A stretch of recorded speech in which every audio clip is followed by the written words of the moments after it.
होते हैं। कुंभ मेले के मौके पर देश के नर नारी एक दूसरे के धार्मिक विचारों से परिचित होते हैं।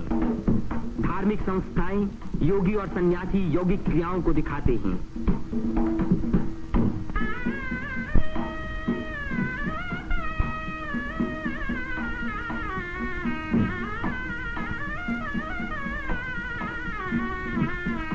धार्मिक विचारों पर तर्क वितर्क होते हैं और देश के गौरवपूर्ण प्राचीन रहस्यों का उद्घाटन होता है। यहाँ के सुंदर दृश्य प्राचीन भारत की महत्ता की याद दिलाते हैं।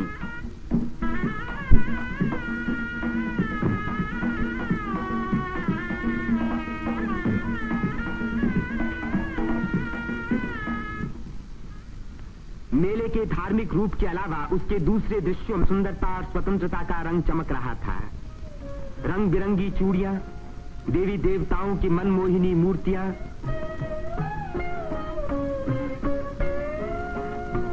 हरी जपन की मालाएं, सिंदूर और चंदन के ढेर, औरतों के साज श्रृंगार, बच्चों के खेल खिलौने, लाल बुझक्कर मिट्ठुनियां।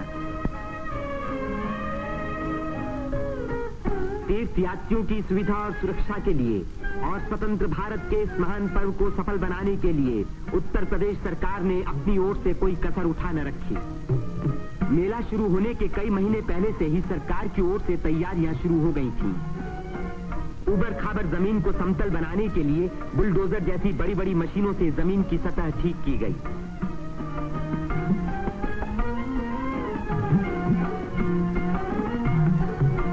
गंगा जी ने अपना किनारा 15 से 30 फुट गहरा काट दिया था, जिसके कारण यहां स्नान करना असंभव था। बुलडोजरों ने इन किनारों को सपाट बनाया, जिससे तीर्थ यात्री यहां सकुशल स्नान कर सके। जिस काम को 1000 आदमी 3 महीने में खत्म नहीं कर सकते थे, उसी को 6 बुलडोजरों ने 15 दिन में पूरा कर दिखाया।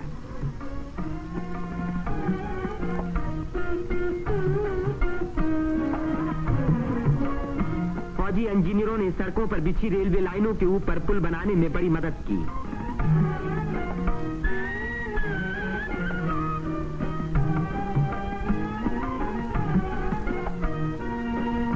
इससे रेलों के आने जाने के समय भीड़ सड़कों पर कभी न रुकी, बल्कि लगातार त्रिवेणी की ओर बढ़ती रही।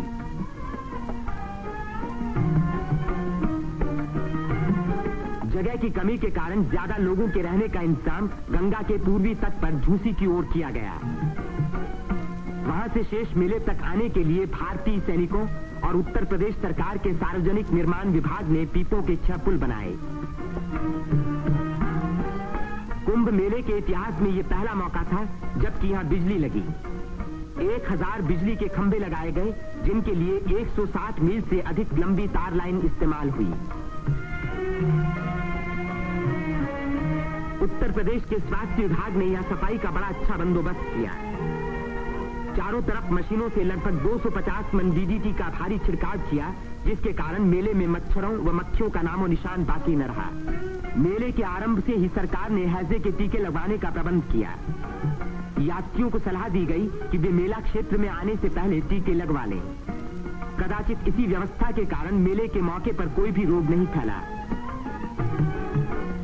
इतनी भारी भीड़ भाड़ के मौके पर आमतौर से दुर्घटनाएं हो जाया करती हैं। इन दुर्घटनाओं का सामना करने के लिए उत्तर प्रदेश सरकार ने चिकित्सा एवं स्वास्थ्य विभाग की एम्बुलेंस गाड़ियों से घायल और बीमार यात्रियों को तुरंत अस्पताल पहुंचाने का पूरा प्रबंध किया।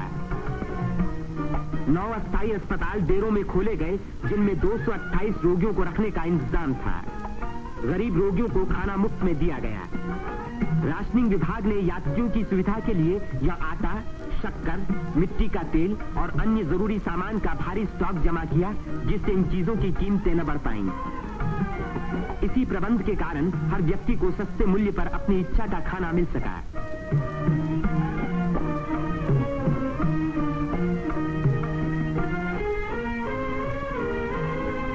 सेवा समिति, अग्रवाल समिति और भारत स्काउट्स एंड गाइड्स जैसी स्वयंसेवक संस्थाओं ने यात्रियों के मार्ग निर्देशन, उनकी सुरक्षा और घायलों का प्राथमिक उपचार किया। पुलिस यात्रियों के संचालन का कार्य करती रही। आने जाने के लिए अलग रास्ते रखे गए। भीड़ को काबू में रखने के लिए चलते फिरते वायरलेस सेटों का इस्तेमाल किया गया।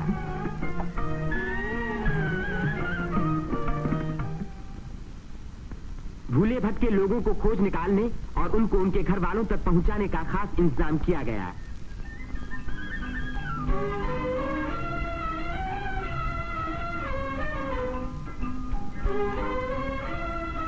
मेले में लाउड स्पीकरों का एक जाल बिछा दिया गया, जिससे भटके हुए लोगों का नाम पुकार पुकार कर उनको एक स्थान पर इकट्ठा किया गया। मेले के आरंभ होते ही उत्तर प्रदेश के मुख्यमंत्री पंडित गोविंद वल्लभ पंत ने मेले के बंदोबस्त का मुआयना किया। इस तीर्थ स्थान पर जमा हुए लाखों मेहमानों के सुख सुविधा की उन्हें बड़ी चिंता थी। उन्होंने नाव पर सवार होकर घाटों का निरीक्षण किया।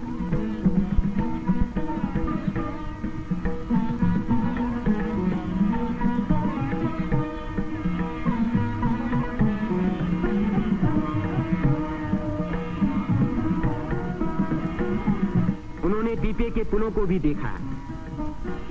ये अखाड़ा जो ऐसे ही एक पुल को पार कर रहा है, पुल की मजबूती का सबूत है।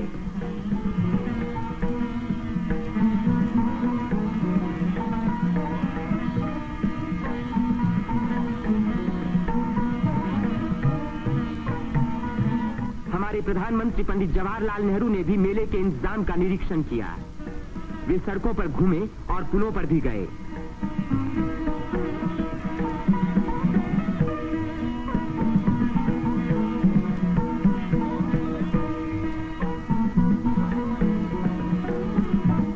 अन्य स्थानों को भी देखा भाला।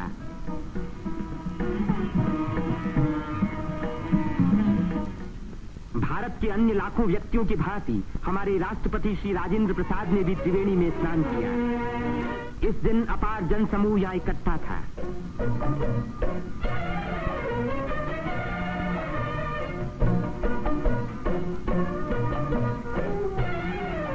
हर घाट पर लोगों की भीड़ स्नान कर रही थी। उसमें नया जोश था और नई उम्मीदें थीं।